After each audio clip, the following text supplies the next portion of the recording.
Belçika'nın başkenti Brüksel'de binlerce kişi Pekin yönetiminin Uygurlara yönelik baskılarını protesto etti. Dünya Uygur Kongresi'nin çağrısı üzerine çeşitli ülkelerden çok sayıda gösterici Brüksel'deki Avrupa Parlamentosu yakınlarında buluştu. Ailelerden uzun zamandır haber alamayan ve yüzlerini gizlemek zorunda kalan birçok kişinin işkencenin artmasından korktukları ancak yine de gösterilere katıldıkları öğrenildi. İnsan Hakları İzleme Örgütü konuyla ilgili yayımladığı raporda, potansiyel tehdit olduğu iddia edilen kişilerin mimlendiği ve tehlikeli olarak değerlendirilen Uygurların herhangi bir yargı olmaksızın siyasi eğitim merkezleri denilen gözaltı merkezlerine gönderildiği ifade edildi. Kore Yarımadası'ndaki tarihi zirve barış umutlarını artırdı. Güney ve Kuzey Kore liderlerini buluşturan tarihi zirve, uluslararası kamuoyunda takdirle karşılandı.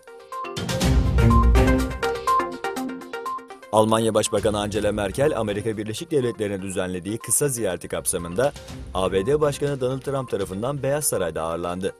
İki ülkenin liderleri düzenledikleri ortak basın toplantısında İran'la nükleer anlaşmanın geleceği, gümrük vergileri, Kore'deki tarihi zirveye ilişkin görüşlerini açıkladı. New York'taki Washington Square Park'ta toplanan Filistin destekçisi grup, İsrail'in Gazze'deki uygulamalarını ve ablukayı sona erdirmesi çağrısında bulundu.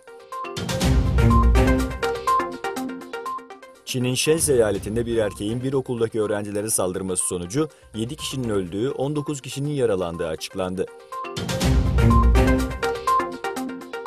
Ermenistan'daki öğrencilere öncülük eden ELK Partisi ve muhalefet lideri Nikol Panşiyan, hedeflerinin tek bir kişi olmadığını, Ermenistan Cumhuriyet Partisi'nin hükümetten çekilerek yozlaşmış sistemin tamamen değişmesi gerektiğini söyledi.